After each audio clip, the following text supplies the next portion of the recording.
The first protests across southern and eastern Ukraine were largely native expressions of discontent with the new Ukrainian government.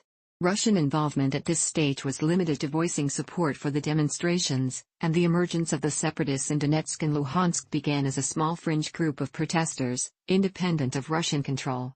Russia went on to take advantage of this, however, and launched a coordinated political and military campaign against Ukraine, as part of the broader Russo-Ukrainian War.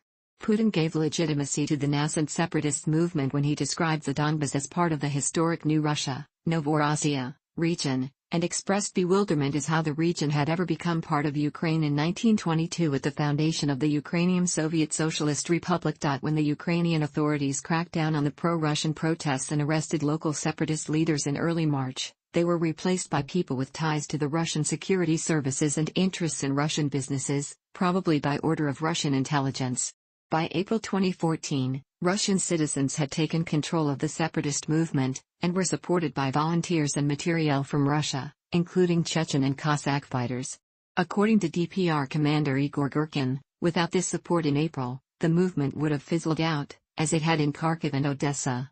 The disputed referendum on the status of Donetsk Oblast was held on 11 May. These demonstrations, which followed the annexation of Crimea by the Russian Federation, and which were part of a wider group of concurrent pro-Russian protests across southern and eastern Ukraine, escalated into an armed conflict between the Russia-backed separatist forces of the self-declared Donetsk and Luhansk People's Republics, DPR and LPR respectively, and the Ukrainian government.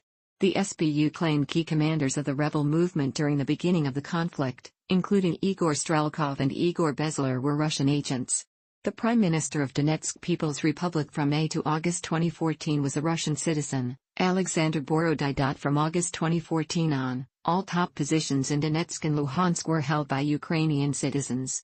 Russian volunteers are reported to make up from 15% to 80% of the combatants, with many said to be former military personnel.